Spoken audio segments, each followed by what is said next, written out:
مجھے یاد ہے میں اپنے والد صاحب حضرت مولانا حبیب الرحمن صاحب ثانی لدھیانوی رحمۃ اللہ علیہ کے ساتھ اکثر ہم لوگوں ظہر کے وقت کھانا مسجد میں کھاتے تھے یا گھر پہ. تو میں نے اتفاق سے ایک دن پوچھا, میں کہا آپ سالن کٹوری میں نہیں کھاتے اور جب ہم شوروا ڈالتے ہیں سارا پھیل جاتا ہے, مزہ خراب ہو جاتا ہے بعض اوقات. تو مجھے ایک دن کہنے لگے تمہیں پتہ نہیں, لگتا تم نے ابھی تک صحیح طرح بخاری نہیں پڑھی. پیارے نبی صلی اللہ علیہ وسلم کھلے برتن میں کھاتے تھے. اب عاشق تو وہی ہے جو رسول اللہ صلی اللہ علیہ وسلم کی ادائیں. ایک دن میں پوچھنے لگا, میں کہا ابو جی بعض اوقات سارے بٹن کھلے رکھتے ہیں؟ فرمایا ہاں, ایک دو مرتبہ نبی علیہ الصلوۃ والسلام نے نماز کے دوران سارے بٹن کھلے رکھے. ہم چاہتے ہیں کہ کوئی سنت ویسی ادا ہو جائے. کپڑے ہمیشہ پرانے, ہمیشہ قدر. فرمایا ہمارے نبی علیہ الصلوۃ والسلام نے کوئی قیمتی لباس نہیں پہنے. آنے والوں کی ہمیشہ بات سننی, اگر کوئی تانا دے وہ بھی سن لیں, اگر کوئی ناراضگی کا اظہار کرے تو اس کو راضی کر لے. کیوں؟ کیونکہ یہ محمد رسول اللہ صلی اللہ علیہ وسلم کا شیوا ہے. حضور نبی علیہ السلام نے کہا کہ ہم ان کی باتوں کو اپنے جسم کے اوپر لاگو کریں. یہ کیا بات ہو گئی کہ ہم اپنے جسم پر رسول اللہ صلی اللہ علیہ وسلم کی اداؤں کو لاگو نہیں کرتے؟ ہم چاہتے ہیں کہ دوسرے لوگ جو ہیں حضور اکرم صلی اللہ علیہ وسلم کی اطاعت کو مانیں. جب تک آپ خود اپنے اوپر رسول اللہ صلی اللہ علیہ وسلم کی اداؤں کو لازم نہیں کریں گے, اللہ راضی ہونے والا. اور آپ کن کو راضی کرنے کے لیے لگے ہیں؟ ہم کن کو راضی کرنے کے لیے لگے ہیں؟ دنیا والوں کو. دنیا والوں کو راضی کرنے کے چکر میں کہ اچھا رشتہ دار ناراض ہو جائیں, دوست نہ ناراض ہو جائیں, حکومت نہ ناراض ہو جائے, پارٹی والے نہ ناراض ہو جائیں. اچھا جن کو تم راضی کرنے کے لیے لگے ہوئے یہ راضی ہوں گے ہی نہیں.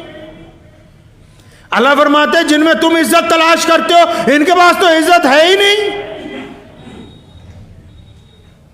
فرمایا جہاں تم جا کے ڈھونڈتے ہو کہ وہاں عزت ملے گی بازار میں, وہاں حکمرانوں کے دربار میں عزت ملے گی, فرمایا یہاں عزت ہے نہیں, عزت تو ہم بانٹتے ہیں. فرمایا عزت دینی ہم نے, عزت کے مالک اللہ تبارک و تعالیٰ ہے.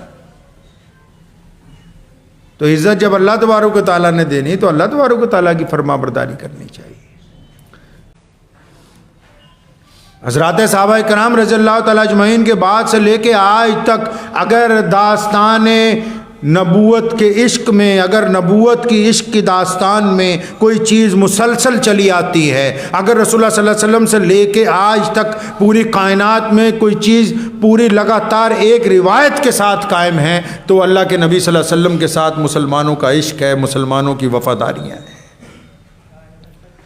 تو کہا نا جناد عشق صادق ہے وہ قد فریاد کر دے ہن, لباں تے مہرے خاموشی ہے دلاچ یاد کر دے ہن.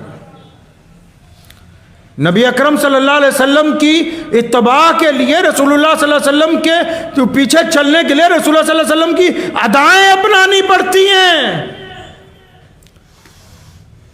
صرف اچھا بندہ جو نماز ظاہری طور پہ پڑھ رہا ہو, بہترین کپڑے پہنتا ہو اور اچھی اردو بولے, اچھی حدیثیں سنائے, وہ عاشق نہیں ہوتا. جو عشق کے مطابق اپنے معشوق کی اداؤں کے اوپر چل کے دکھائے وہ عاشق ہوتا ہے. قربانی دینی پڑتی ہے. کس کی قربانی؟ جان کی نہیں, مال کی نہیں, اپنے خون کی ہڈیوں کی قربانی دینی پڑتی ہے. اپنی جان رسول اللہ صلی اللہ علیہ وسلم کے احکامات پر نچھاور کرنی پڑتی. رسول اللہ صلی اللہ علیہ وسلم چاہتے کیا ہیں, رسول اللہ صلی اللہ علیہ وسلم گفتگو کیسے کرتے تھے, رسول اللہ صلی اللہ علیہ وسلم کا چہرہ مبارک کیسا تھا, رسول اللہ صلی اللہ علیہ وسلم کھاتے کیسے تھے, رسول اللہ صلی اللہ علیہ وسلم بیٹھتے کیسے تھے. عاشق تو وہ ہوتا ہے جو ایک ایک ادا وہ کرتا ہے جو اس کے محبوب کی ہو, تب کہیں جا کے اس کی بات بنتی. تو اگر ہم چاہتے ہیں کہ ہم رسول اللہ صلی اللہ علیہ وسلم کو پا لیں, اللہ اور اس کے رسول کی رضا پا لیں, قرآن پاک نے کہا نا قل ان کنتم تحبون اللہ, تیسرے پارے کی آیت ہے. اللہ فرماتے ہیں کہ اچھا تم ہماری اطاعت کرنا چاہتے ہو, ہماری فرما برداری کرو گے, تم یہ چاہتے ہو کہ اللہ تم سے راضی ہو جائے, تم یہ چاہتے ہو کہ تم اللہ والے بن جاؤ, تمہارے خیال میں یہ ہے کہ تم جو کہو اللہ کی فوراً مدد آ جایا کرے. فرمایا اچھا اگر تم ہماری عبادت کرنا چاہتے ہو, ہماری اطاعت کرنا چاہتے ہو, ہماری فرما برداری کرنا چاہتے ہو تو رک جاؤ, پہلے محمد رسول اللہ کی اطاعت کرو. پہلے محمد رسول اللہ کا کہنا مانو، پہلے محمد رسول اللہ کی ادائیں استعمال کرو، اس کے بعد اگر تم محمد رسول اللہ کی اداؤں کو استعمال کرتے ہو تو پھر تم اللہ تبارک و تعالیٰ کی فرما برداری کرتے ہو، اگر محمد رسول اللہ صلی اللہ علیہ وسلم کی اطاعت نہیں، پھر اللہ تبارک و تعالیٰ کی وفاداری نہیں ہو سکتی۔